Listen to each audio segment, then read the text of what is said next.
Good afternoon. It's still raining, so I'm still recording podcast episodes.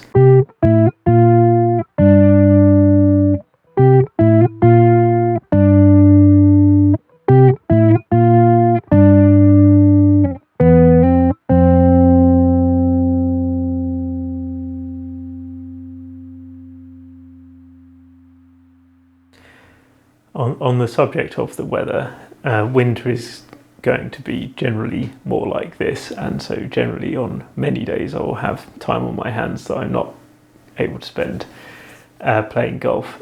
I am at least somewhat available for short-term employment over the winter months.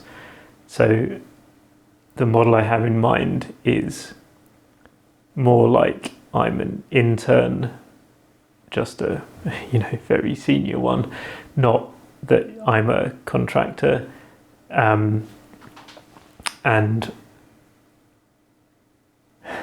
in terms of how much money am I going to ask for, that's really going to depend on who's asking and where they want me to be. So I'm not legally able to work anywhere except within the UK, and I'm not willing to go and try and get permits for anywhere else. So mainland UK only is the rules.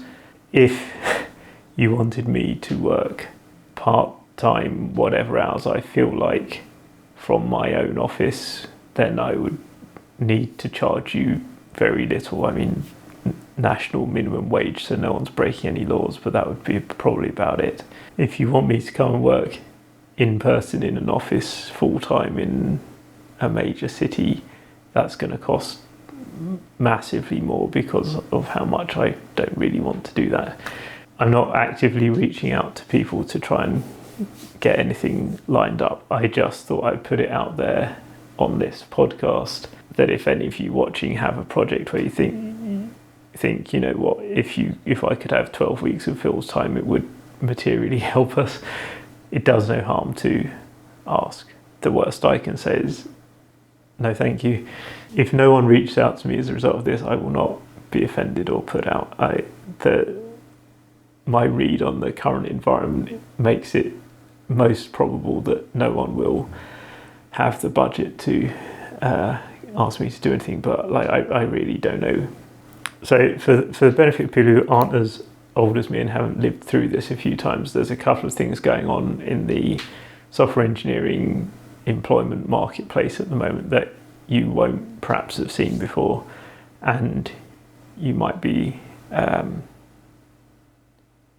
therefore more or less concerned than perhaps you should be about the situation. So I see two major things happening at the moment. The first is that in the last couple of years there's been the shift in the central bank policy interest rates from around zero, which it was for nearly a decade, up to significantly non-zero numbers like 4.5%, 5% in some markets. The reason that matters is when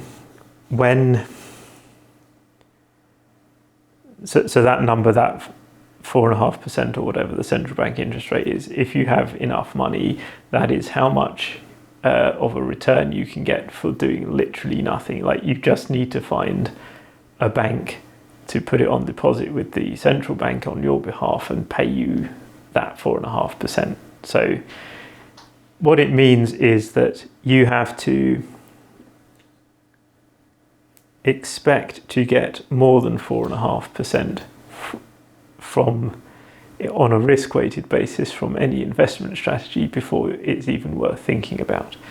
Now, a lot of tech jobs have been driven by an investment strategy that puts quite a lot of money for quite a long term period into startup companies that are trying to do something with relatively low probability of success individually. And the reason that strategy was considered acceptable is that over like a 5-year time horizon, it pays out roughly 8%, an annualized 8%, what an annualized 8% return would have been, which in a zero interest rate environment, whereas it's hard to find what to do with large sums of money, that strategy looks more sensible. In the current environment, the risk associated with that strategy isn't enough, is too much to justify the extra 3.25% of return you kind of expect to get. That's one of the things that factors into the risk weighting. The other thing that factors in is these things don't pay off for like 4 or 5 years, so the money's tied up there. If something better comes along, you've lost the opportunity to invest in it. So for those reasons, all of those more speculative startup companies are going to find it harder to get funding, and within existing companies, the more speculative projects are going to be harder to justify funding. And my read on the layoffs that we've been seeing in the last 1.5 to 2 years is that is what has driven those layoffs. It's not related to other things happening in the market at the moment. It's just related to those projects or those companies being not worth the risk in the situation where you can get 4.5% for taking no risk at all. However, there is another thing happening, which is we're seeing companies, large and small, decide to defer or not do yet projects which do make sense in a much shorter time horizon. And I think it's worth talking about why I think that is. And the best way for me to talk about it is to tell you that I have such a project in mind, and I have decided to do nothing about it at the moment. And I believe the reason I've chosen that is the same as the reason other people are choosing the same thing. So, and that reason is AI software engineering capability appears to be not too far in the future that we can't anticipate it. And when you're trying to justify starting a project and hiring people to do it, what you care about is how do we get to the end, and do we get to the end in a way that we've spent less money than we're going to make back from doing this thing. And right now, for what I have in mind, with the claimed pace of AI software engineering productivity improvement, it is better for me to wait. Like if what's being promised on the top end happened to be true, it would be better for me to wait a year and then just get the whole thing done in 4 months. Whereas if I started now with the technology that's available now, it would cost me a lot more money to do it, because I'd have to hire other humans, and take me 2 years to get the project done. So if I'm looking at something which is going to involve paying 4 people for 2 years to get it done if I start now, or might involve paying some rented cloud server costs for a couple of months if I wait 18 months, and then it will be finished in 2 months. Not only is it the case that starting now I would have to raise funds from somewhere to employ those people and take on, and therefore that becomes risk capital against the chance that if the project doesn't work out or doesn't make at least that much money, then it was a bad deal. Whereas if I wait 18 months, 2 things have happened, and the AI development is as it's promised to be. 2 things have happened. One is I don't need to go and get external funding, which means I get to keep all the gains if the project works. And then secondly, and because of that, the amount that's at stake is much smaller. So minimum profit I need to make from the thing is itself lower, so it's more likely the project ends up making sense. And also, I only have to, at that point, predict whether my product still is useful 2 months into the future, which is a lot less risky than trying to predict, is it going to be useful to people 2 years in the future from now? Like, I don't personally believe that the high end of what's been promised for AI productivity development is going to happen. So I don't think that my thing will be a 2-month project that's going to cost less than £10,000 if I wait 18 months. But I do think that it will be cheaper to do the longer I wait, because I do believe that the AI software engineering stuff is rapidly improving. And so that leaves me in the position of, well, for 18 months, right now, what do I do about my project? And the rational thing I've concluded to do about it is absolutely nothing at all. If I go and start learning some current generation AI software development tooling, how to best use that, that's going to be irrelevant in the future one, to the behavior of the future one that is good. So I'd just be wasting my time and resources. Like, is literally better for me to, be asleep or on the golf course or something else than to try and do this idea, which is not a situation that is normal in my experience in software engineering. It is, however, a situation that's normal in other domains. So for about the last 40 years, the governments in the UK, France, Germany, and various other nations, US as well, I believe, have certainly built far fewer fission nuclear power plants than they now wish they had built. And part of the reason for that was, public concerns about safety and whatever. But these are all governments who've ignored that kind of thing if it made economic sense for them to do something in the past, and they would do so again. Another major reason why they've never put the resource they now wish they had into fission power plants is that it's always seemed that we were quite close to getting fusion power plants, and that no one wants to be in the middle of building a 20 billion euro fission power plant at the time where fusion becomes a solved thing, and you could have spent half the money getting 8 times the power with better safety profile from a fusion power plant.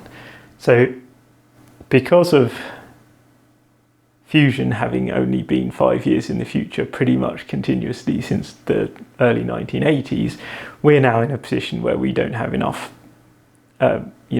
normal nuclear power plants to satisfy what the grid demands, and probably should have had if we had known what was going to happen. The other situation where you can see that you might be familiar with is if you ask NASA why have they not sent a probe to try and reach another star system. And the reason for that is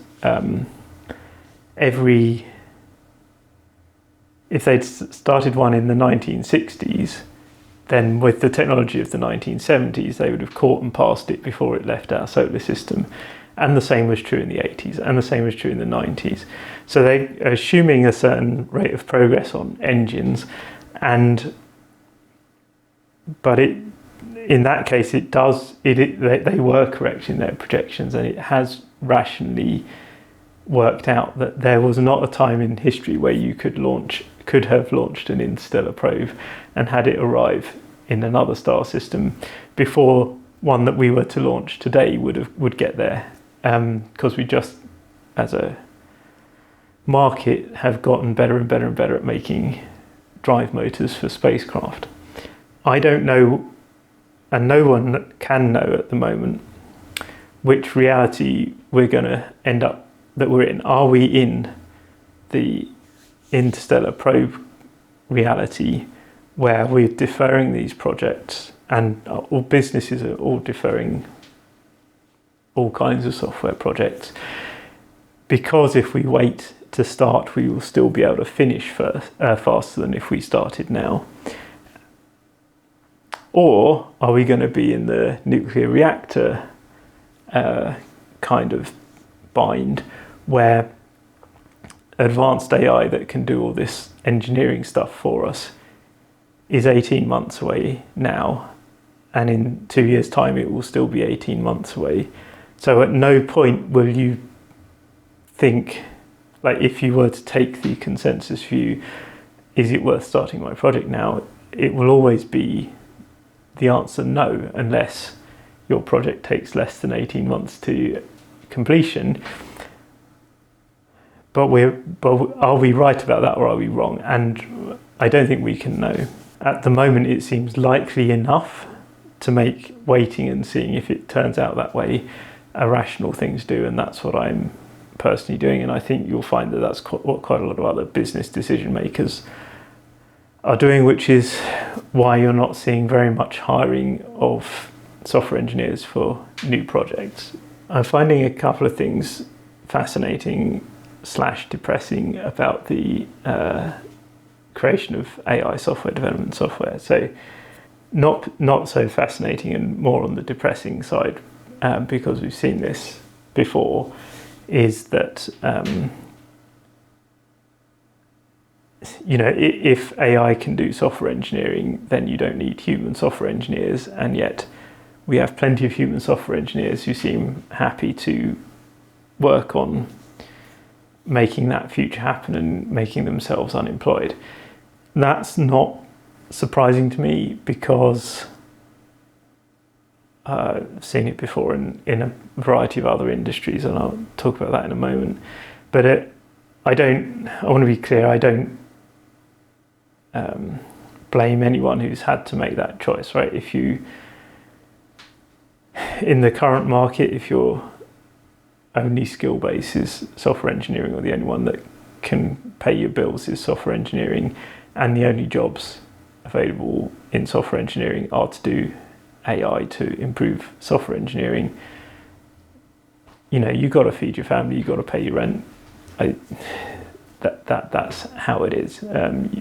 So I'm not. I won't criticize anyone for making that choice. The one I find more bizarre, though, is that your tech venture capitalist firms seem to be funding this stuff, and that doesn't make any sense to me, because I have a tech product idea, right? In the absence of anything like AI, as I said, I would have to go and raise money in order to hire some people and get it done, and I'd probably end up calling some tech VCs one way or another. But if this AI thing works out how they're trying to make it happen, then I won't need them, and they won't get their slice of my company. I'll keep my company. I will keep total ownership of my company, and my company will own the thing that I've built. And so if I make a product that's great, I get to keep all that profit. Obviously, if I make a product that's bad, I get to lose all that money myself. But as we talked about, with what's being promised out there, it looks like I should be able to stake less of my own money than if I had VC funding anyway. So that's the one I really don't get, is why these financiers are willing to put money into a technology that makes them irrelevant. Like, what have I missed there? Anyway, as I say, I find that part fascinating. I find the the fact that we have software engineers working to bring about the destruction of the software engineering industry is just a repetition of history. One of the things I've done in my spare time is taught a lot of coal mining museums, and as a result of doing that, I've met some of the first people to get made unemployed when the British Coal Board got shut down, and I've also met a guy who said he was the second to last person to be dismissed from the British Coal Board. So there's always workers who make a rational decision to cooperate in the destruction of their industry, and as I say, it's just market forces. If they had another way to pay their rent and buy their groceries, I'm sure they'd take it, but they don't. You can't hate them for that. You should hate the game, not the player in this case. But this is the first time I can think of where the supposedly rational, hard-headed money people are funding a thing that stops them making future money. And that's the one I have trouble understanding, because I don't have a framework for it. It's never happened. So if you are a Silicon Valley VC who's funding one of these things and you want to tell me why you're doing it, give me a call. I demoed the music in my other podcast, but there's a theme tune for the missing numbered episodes, which is 4 podcasts where I have another guest and it's not just me talking to the camera. And so there's now a sort of framework there for that to happen. But yeah, anyway, I think that's all I've got to say. I don't know that it's anything I've said is comforting to anyone, really. I hope, though, it's helped you understand another perspective on what's going on. And if you think you see something different happening than what I've described, that would be, again, interesting to let me know. I appreciate your time, as always. Goodbye.